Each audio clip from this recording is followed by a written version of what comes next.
ಓಂ ಶ್ರೀ ಸಾಯಿನಾಥಾಯ ನಮಃ. ಶ್ರೀ ಸಾಯಿ ಸಚ್ಚರಿತೆ 38ನೇ ಅಧ್ಯಾಯ. ಅನ್ನದಾನ. ಬಾಬಾ ಅವರಿಂದ ಅಡಿಗೆ. ಭಕ್ತ ಪರೀಕ್ಷೆ. ಹಿಂದೂ ದೇವತೆಗಳಿಗೆ ಗೌರವ. ಭಕ್ತರೊಡನೆ ಊಟ, ಮಜ್ಜಿಗೆ. ಈ ಹಿಂದೆ ಬಾಬಾರವರ ಚಾವಡಿ ಮೆರವಣಿಗೆಯನ್ನು ವಿವರಿಸಿದ್ದೇನಷ್ಟೇ.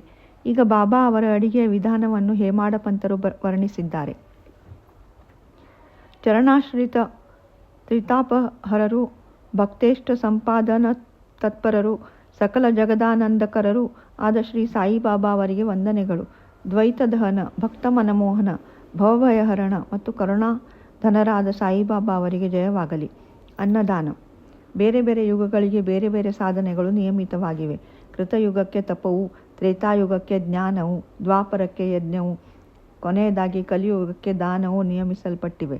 ದಾನಗಳಲ್ಲಿ ಅನ್ನದಾನವೇ ಶ್ರೇಷ್ಠವಾದುದು. ಮಧ್ಯಾಹ್ನದಲ್ಲಿ ನಮಗೆ ಊಟ ಸಿಗದಿದ್ದರೆ ತಳಮಳಗೊಳ್ಳುತ್ತೇವೆ. ಅದೇ ರೀತಿ ಸಕಲ ಜೀವರಾಶಿಗಳಿಗೂ ಸಹ ಅನುಭವವಾಗುತ್ತದೆ. ಇದನ್ನು ತಿಳಿದು ಯಾರು ಬಡವರಿಗೂ ಹಸಿದವರಿಗೂ ಆಹಾರವನ್ನು ನೀಡುವರೋ ಅವರೇ ಉತ್ತಮ ಧರ್ಮಿಷ್ಠರು. ಆಹಾರವೇ ಬ್ರಹ್ಮ. ಆಹಾರದಿಂದಲೇ ಸಮಸ್ತ ಜೀವರಾಶಿಗಳ ಸೃಷ್ಟಿಯಾಗಿರುವುದು ಮತ್ತು ಜೀವಿಸಿರುವುದು. ಅವು ಮರಣದ ನಂತರ ಅದೇ ಆಹಾರವನ್ನು ಪ್ರವೇಶಿಸುತ್ತವೆ ಎಂಬುದಾಗಿ ತೈತ್ರೇಯ ಉಪನಿಷತ್ತಿನಲ್ಲಿ ಹೇಳಲಾಗಿದೆ. ಮಧ್ಯಾಹ್ನದ ಹೊತ್ತಿನಲ್ಲಿ ನಮ್ಮ ಮನೆ ಬಾಗಿಲಿಗೆ ಅತಿಥಿ ಬಂದರೆ ಅವನನ್ನು ಆಧರಿಸಿ ಆಹಾರ ನೀಡುವುದು ನಮ್ಮ ಆದ್ಯ ಕರ್ತವ್ಯ. ಸಂಪತ್ತು ದಾನ, ವಸ್ತು ದಾನ, ಆಸ್ತಿ ದಾನ ಮುಂತಾದ ದಾನಗಳನ್ನು ಮಾಡಲು ವಿವೇಚನೆ ಇರಬೇಕು. ಆದರೆ ಆಹಾರದ ವಿಷಯದಲ್ಲಿ ಈ ವಿವೇಚನೆಯ ಅಗತ್ಯವಿಲ್ಲ. ನಿಮ್ಮ ಮನೆ ಬಾಗಿಲಿಗೆ ಮಧ್ಯಾಹ್ನದ ಹೊತ್ತಿನಲ್ಲಿ ಯಾರೇ ಬರಲಿ ಅವರಿಗೆ ಕೂಡಲೇ ಆಹಾರ ನೀಡಬೇಕು. ಕುರುಡ, ಕುಂಟ, ಹೆಳವ ಯಾರೇ ಬಂದರೂ ಅವರಿಗೆ ಮೊದಲು ನೀಡಿ ನಂತರ ಇತರರಿಗೂ ಬಂಧು ಬಳಗದವರಿಗೂ ಬಡಿಸಬೇಕು. ಅವರಿಗೆ ಮೊದಲು ನೀಡುವುದರಿಂದ ಬರುವ ಪುಣ್ಯ ಇನ್ನಿತರರಿಗೆ ನೀಡುವುದರಿಂದ ಬರುವ ಪುಣ್ಯಕ್ಕಿಂತಲೂ ಹೆಚ್ಚು. ಅನ್ನದಾನವಿಲ್ಲದ ಇತರ ದಾನ ಅಷ್ಟು ಶ್ರೇಷ್ಠವಲ್ಲ. ಅದು ಶಶಿ ಇಲ್ಲದ ನಿಶಯ ನಕ್ಷತ್ರಗಳಂತೆಯೂ, ಕಮಲವಿಲ್ಲದ ಸರೋವರದಂತೆಯೂ, ಸಹಧರ್ಮಿ ಇಲ್ಲದ ಸಂಸಾರದಂತೆಯೂ, ಕುಂಕುಮವಿಲ್ಲದ ಸುವಾಸನೆಯಂತೆಯೂ, ಪ್ರೇಮವಿಲ್ಲದ ಭಜನೆಯಂತೆಯೂ ಇರುತ್ತದೆ. ಆದುದರಿಂದ ಅನ್ನದಾನವೇ ಶ್ರೇಷ್ಠತಮವಾದುದು. ಬಾಬಾ ಅವರು ಆಹಾರವನ್ನು ತಯಾರಿಸಿ ಎಲ್ಲರಿಗೂ ಹೇಗೆ ಹಂಚುತ್ತಿದ್ದರು ಎಂಬುದನ್ನು ಈಗ ನೋಡೋಣ. ಬಾಬಾ ಅವರಿಂದ ಅಡಿಗೆ. ಬಾಬಾ ಅವರು ತಮಗೆ ಬೇಕಾಗುವಷ್ಟು ಆಹಾರವನ್ನು ಭಿಕ್ಷೆ ಬೇಡಿ ತಂದು ಜೀವಿಸುತ್ತಿದ್ದರೆಂಬುದನ್ನೇ ಈಗಲೇ ತಿಳಿಸಿದ್ದೇವೆ. ಆದರೆ ಅವರಿಗೆ ಮನಸ್ಸು ಬಂದಾಗ ಮೊದಲಿನಿಂದ ಕೊನೆಯವರೆಗೆ ತಾವೇ ಸ್ವತಃ ಅಡಿಗೆ ಮಾಡಿ ಮಸೀದಿಯಲ್ಲಿ ಇದ್ದವರಿಗೆಲ್ಲರಿಗೂ ಸ್ವತಃ ಬಡಿಸುತ್ತಿದ್ದರು. ಯಾರನ್ನೂ ಅವರು ಅವಲಂಬಿಸುತ್ತಿರಲಿಲ್ಲ. ಯಾರಿಗೂ ತೊಂದರೆ ಕೊಡುತ್ತಿರಲಿಲ್ಲ. ಸ್ವತಃ ಪೇಟೆಗೆ ಹೋಗಿ ಪದಾರ್ಥಗಳನ್ನು ತಾವೇ ತೆಗೆದುಕೊಂಡು ಬರುತ್ತಿದ್ದರು. ಅವರೇ ಅರೆಯುತ್ತಿದ್ದರು. ಮಸೀದಿಯ ಅಂಗಳದಲ್ಲಿ ಒಂದು ಒಲೆಯನ್ನು ಹಾಕಿ ಉರಿಸಿ ಹೊತ್ತಿಸಿ ಅದರ ಮೇಲೆ ಹಂಡೆ ಇಟ್ಟು ಅಳತೆಯಾಗಿ ನೀರು ತುಂಬಿ ಆಹಾರ ಪದಾರ್ಥಗಳನ್ನು ಕುದಿಸುತ್ತಿದ್ದರು. ಮಸೀದಿಯಲ್ಲಿ 2 ಹಂಡೆ ಇದ್ದವು. ಒಂದು ದೊಡ್ಡದು, ಮತ್ತೊಂದು ಸಣ್ಣದು. ದೊಡ್ಡದರಲ್ಲಿ 100 ಜನರಿಗೂ, ಚಿಕ್ಕದರಲ್ಲಿ 50 ಜನರಿಗೂ ಸಾಲುವಷ್ಟು ಆಹಾರವು ತಯಾರಾಗುತ್ತಿತ್ತು. ಕೆಲವು ಸಾರಿ ಬರೀ ಅನ್ನ, ಕೆಲವು ಸಾರಿ ಮಾಂಸ ಮಿಶ್ರಿತ ಪುಲಾವ್ ತಯಾರಿಸುತ್ತಿದ್ದರು.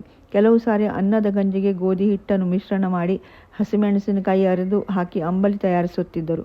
ಆಹಾರವು ಸರಿಯಾಗಿ ಬೆಂದಿದೆಯೋ ಇಲ್ಲವೋ ಎಂದು ನೋಡಲು ತಮ್ಮ ನಿಲುವಂಗಿಯ ತೋಳನ್ನು ಮೇಲಕ್ಕೆ ಸರಿಸಿ ಕುದಿಯುತ್ತಿದ್ದ ಹಂಡೆಯೊಳಗಿನ ಪದಾರ್ಥದಲ್ಲಿ ಕೈ ಹಾಕಿ ಚೆನ್ನಾಗಿ ಕಲಕುತ್ತಿದ್ದರು. ಆದರೂ ಅವರ ಕೈ ಸುಡುತ್ತಿರಲಿಲ್ಲ, ಮುಖ ಕುಂದುತ್ತಿರಲಿಲ್ಲ. ಆಹಾರವನ್ನು ಮೊದಲು ತಾತ್ಯಾ ಪಾಟೀಲ್ ಮತ್ತು ಮಾಳಸಾಪತಿಯವರಿಗೆ ಕಳುಹಿಸಿ ಉಳಿಯುವುದನ್ನು ಎಲ್ಲರಿಗೂ ಸ್ವಹಸ್ತದಿಂದ ಬಡಿಸುತ್ತಾ ತೃಪ್ತಿ ಪಡುತ್ತಿದ್ದರು.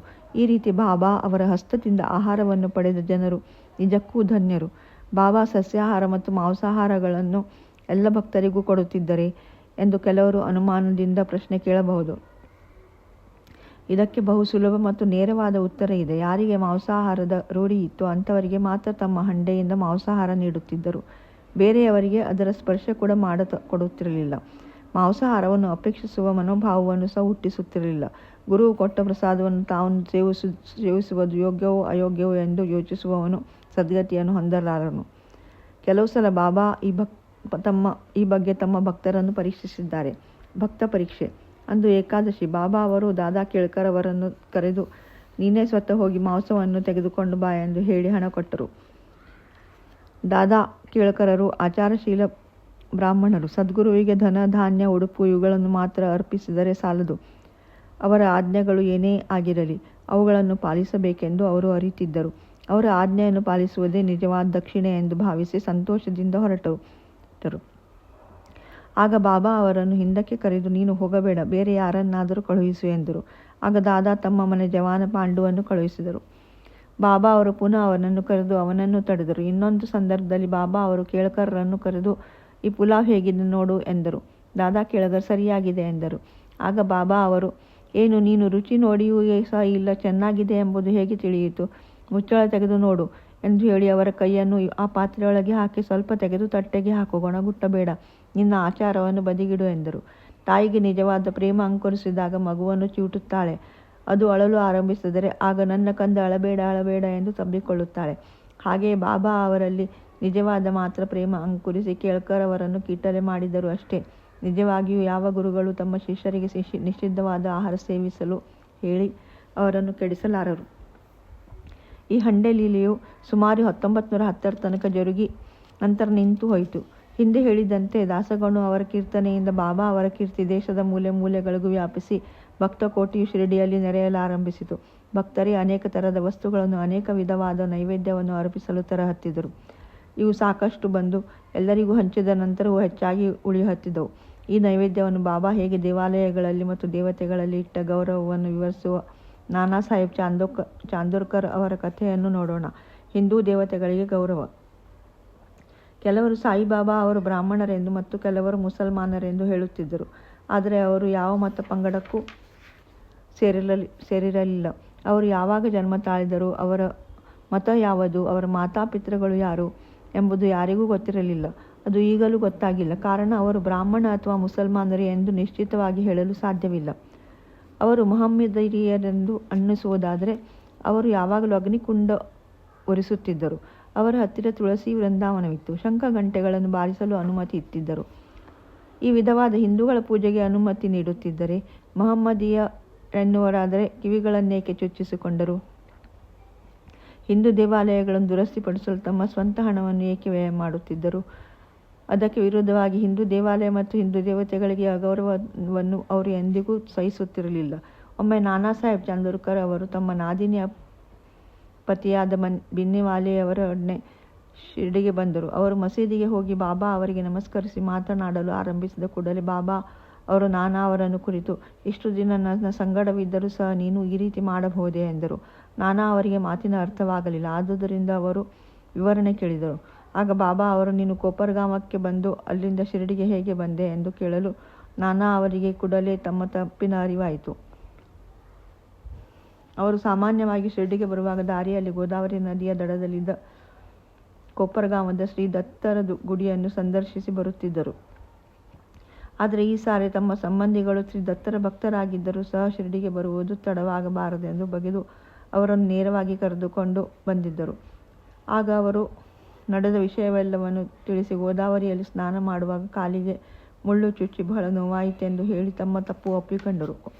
ಆಗ ಬಾಬಾ ಅವರು ಅದೇ ತಕ್ಕ ಶಿಕ್ಷೆ ಎಂದು ಹೇಳಿ ಮುಂದೆ ಎಚ್ಚರಿಕೆಯಿಂದ ಇರಲು ಹೇಳಿದರು. ಭಕ್ತರೊಡನೆ ಊಟ. ಈಗ ಪ್ರಸಾದ ವಿನಿಯೋಗದ ವಿಚಾರ. ಮಧ್ಯಾಹ್ನದ ಆರತಿಯಾದ ನಂತರ ಬಾಬಾ ಅವರು ಉದಿಯನ್ನು ಕೊಟ್ಟು ಆಶೀರ್ವದಿಸಿ ಎಲ್ಲರನ್ನು ಕಳುಹಿಸುತ್ತಿದ್ದರು. ನಂತರ ಮಸೀದಿಯ ಒಳಗೆ ಹೋಗಿ ತಮ್ಮ ಇಕ್ಕೆಲಗಳಲ್ಲಿ ಭಕ್ತರನ್ನು ಕೂರಿಸಿಕೊಂಡು ಊಟ ಮಾಡುತ್ತಿದ್ದರು. ಭಕ್ತರು ತಾವು ತಂದ ಎಲ್ಲ ನೈವೇದ್ಯಗಳನ್ನು ಚೆನ್ನಾಗಿ ಬೆರೆಸಿ ಬಾಬಾ ಅವರ ಮುಂದೆ ಇಡುತ್ತಿದ್ದರು.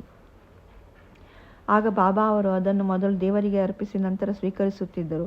ಕೆಲವು ಭಾಗವನ್ನು ಹೊರಗಡೆ ಕಾಯುತ್ತಿದ್ದ ಭಕ್ತರಿಗೆ ಹಂಚಿ ಉಳಿದುದನ್ನು ಒಳಗಡೆ ನೆರೆದ ಭಕ್ತರಿಗೆ ಹಂಚುತ್ತಿದ್ದರು. ಬಾಬಾ ಅವರು ಶ್ಯಾಮ್ ಮತ್ತು ನಾನಾ ಸಾಹೇಬ್ ನಿಂಬಣಕರ್ ಅವರನ್ನು ಬಡಿಸಲು ನೇಮಿಸಿದ್ದರು. ಅವರು ತಮ್ಮ ಕರ್ತವ್ಯವನ್ನು ಶಿರಸಾವಹಿಸಿ ನೆರವೇರಿಸುತ್ತಿದ್ದರು.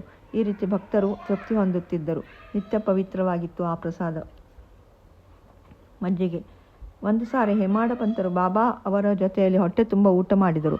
ಆಗ ಬಾಬಾ ಅವರು ಒಂದು ಲೋಟದಲ್ಲಿ ಮಜ್ಜಿಗೆಯನ್ನು ತರಿಸಿ ಅದನ್ನು ಅವರಿಗೆ ಕೊಟ್ಟರು. ಅದರ ಬಿಳಿ ಬಣ್ಣವು ಅವರಿಗೆ ಮೆಚ್ಚುಗೆ ಆಯಿತು. ಆದರೆ ಅದಕ್ಕೆ ಹೊಟ್ಟೆಯಲ್ಲಿ ಸ್ಥಳವಿಲ್ಲವಲ್ಲ ಎಂದು ಚಿಂತಿಸಿದರು. ಆದರೂ ಸ್ವಲ್ಪ ರುಚಿ ನೋಡಿದರು. ಅವರ ಮನೋಭಾವವನ್ನು ಕಂಡ ಬಾಬಾ ಅವರು, ಇಂಥ ಸಂದರ್ಭ ಮತ್ತೊಮ್ಮೆ ದೊರಕಲಾರದು, ಪೂರ್ತಿ ಕುಡಿದು ಬಿಡು ಎಂದರು. ಹೇಮಾಡ ಪಂತರು ಪೂರ್ತಿ ಕುಡಿದರು. ಬಾಬಾ ಅವರ ಭವಿಷ್ಯ ನಿಜವಾಯಿತು. ಯಾಕೆಂದರೆ ಸ್ವಲ್ಪ ದಿನಗಳಲ್ಲಿಯೇ ಬಾಬಾ ಪರಲೋಕ ಯಾತ್ರೆ ಮಾಡಿದರು. ಹೇಮಾಡ ಪಂತರು 1 ಲೋಟ ಮಜ್ಜಿಗೆ ಕುಡಿದರು.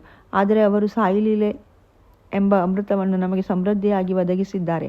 ಆದುದರಿಂದ ನಾವು ಅವರಿಗೆ ಕೃತಾರ್ಥರಾಗಿರಬೇಕು. ನಾವು ಈ ಸಾಯಿಲೀಲಾಮೃತವನ್ನು ಸೇವಿಸಿ ಸಂತಸದಿಂದಿರೋಣ. ಶ್ರೀ ಸದ್ಗುರು ಸಾಯಿನಾಥಾರ್ಪಣಮಸ್ತು. ಶುಭಂ ಭವತು. ಶ್ರೀ ಸಾಯಿ ಪ್ರಣಾಮ್.